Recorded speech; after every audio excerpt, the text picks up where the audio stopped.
Hey guys, welcome back to another night of mildly interesting historical chaos. So dim the lights, grab your blanket, let your brain slow down, and maybe pretend you're lying on a marble floor somewhere in ancient Italy. Because tonight, we're drifting through the rise and fall of the Roman Empire, told in the softest, most bedtime-friendly way possible. And don't worry, we're doing the short timeline version, which, in Roman terms, still means a solid 2,200 years of questionable decisions, family drama, and extremely preventable disasters. But we'll float through it gently, like a sleepy ghost hovering over an overcrowded Senate meeting where absolutely no one agrees on anything.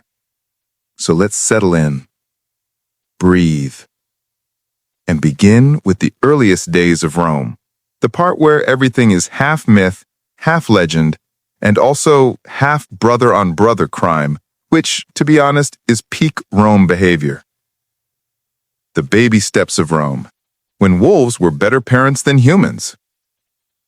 All right, so the traditional founding date for Rome is 753 BCE. Why that year? Because the Romans said so. And honestly, after centuries of conquering half the known world, no one had the energy to fight them on it. The story starts with Romulus and Remus, the twin brothers who were allegedly raised by a she-wolf, which sounds dramatic, but in early Roman culture, this was basically the equivalent of a superhero origin story. Yeah, our founders were raised by a forest animal. What did your city get? A guy who liked farming? Embarrassing. Anyway, the twins grow up, argue about where to build the city, and then, very sleepily, Romulus kills Remus. Because of course he does. It's not a true Roman origin story until someone in the family gets stabbed accidentally on purpose. Romulus then becomes the first king of Rome, which is a great career move until you realize the early Romans had a bit of a talent for creating problems that only existed because they invented them. For example, they didn't have enough women to keep the population going. So, Romulus did what any imaginative founder would do. He invited the Sabians to a festival, got them drunk on good vibes, and then kidnapped their daughters. Classic Rome. How do we solve a simple demographic problem? With an extremely unnecessary diplomatic disaster. But somehow it works. The Sabian women eventually broker peace, the city grows, and Rome begins its long tradition of turning questionable ethics into national policy. The Seven Kings, a group project gone wrong. Rome starts as a monarchy, ruled by 7 kings over about 240 years. And just to be clear, these are not glamorous kings. This isn't a royal court with sparkling crowns and velvet robes. It's more like a bunch of grumpy men in sandals arguing about city walls and drainage systems. Still, some of them stand out. There's Numa Pompilius, the king who basically introduced religion, festivals, and the general idea that people should calm down sometimes. He's like the chill dad of Rome. Then Tullus Holistius, who was the exact opposite. If Numa was a yoga instructor king, Tullus was the guy yelling at the TV during sports games. He loved war, loved fighting, and died, allegedly, because he performed a religious ritual wrong. A gentle reminder that in ancient Rome, even your death could come with a performance review. And then we get to Tarquin Superbus, meaning Tarquin the Proud. Spoiler, when the Romans call someone the Proud, it's not a compliment. He was basically the human equivalent of a power-hungry LinkedIn influencer. His downfall comes when his son assaults a noblewoman named Lucretia, leading to a major political meltdown and the entire end of Roman monarchy.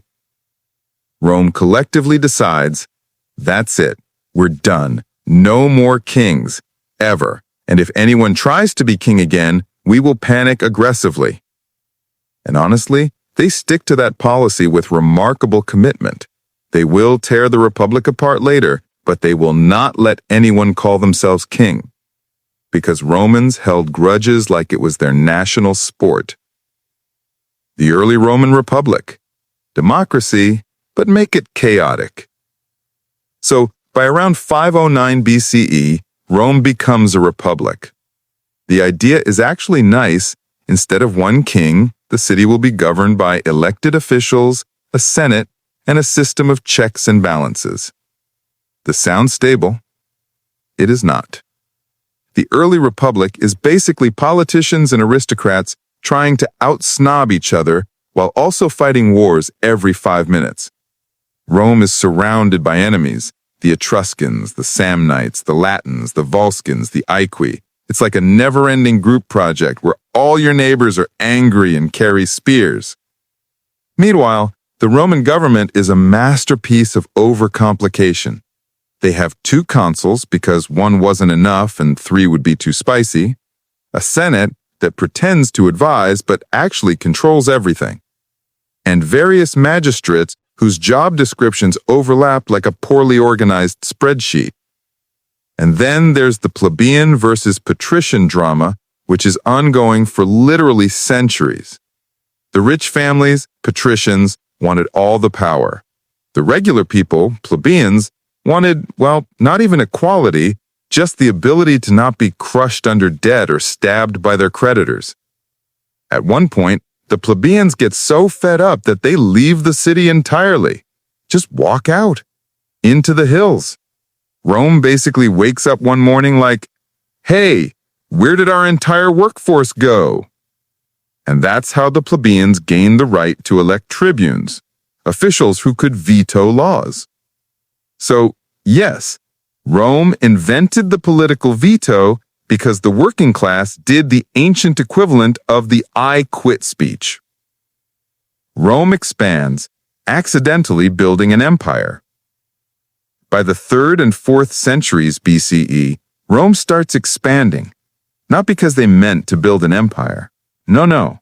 Rome builds an empire by accident, like someone who goes to buy milk and comes home with a 1,000-year global legacy.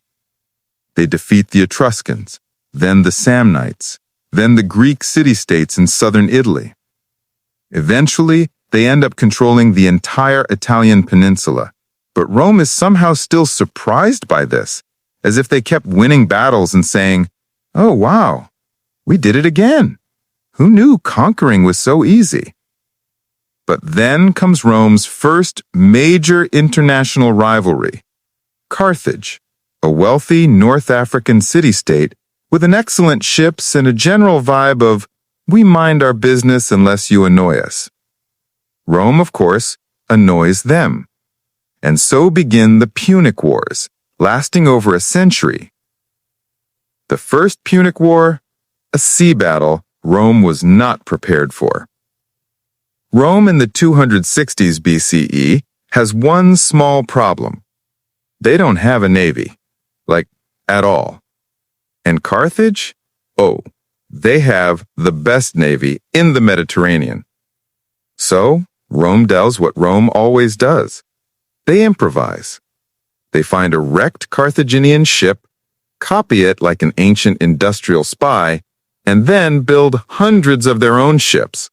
Because nothing says we're new to this like reverse engineering your rival's war technology off a broken example. Then, they realize they don't really know how to fight at sea. So they invent the corvus, a giant boarding plank that turns sea battles into land battles, because Romans preferred problems they already knew how to solve. Shockingly, this works. Rome wins, Carthage pays a fine, and both sides pretend they're done with each other. Spoiler, they're not even close. The Second Punic War, Hannibal does the Alps thing. Now we get to the most dramatic thing that ever happens in a sleepy historical narrative. Hannibal crossing the Alps with elephants. Yes, actual elephants. Yes, the cold mountains full of snow. Yes, it was exactly the logistical nightmare you're imagining. Hannibal, a Carthaginian general raised to hate Rome like it was a family tradition, marches from Spain, through Gaul, then over the Alps to invade Italy from the north, because apparently taking a normal route would have been too easy. Rome panics. Then panics again. Then loses 3 major battles in a row, including Cannae, where the Romans are defeated so badly it becomes military curriculum for the next 2,000 years. But Hannibal still can't take Rome itself. Why? Because Rome is stubborn. Like we will fight until our last debt-ridden farmer collapses, stubborn. Eventually, Rome invades North Africa, Hannibal has to go home, and Carthage loses again. The Third Punic War. Rome takes things too far. By the time the Third Punic War starts, Carthage is basically weak, tired, and definitely not interested in more fighting. Rome insists anyway, because once the Senate decided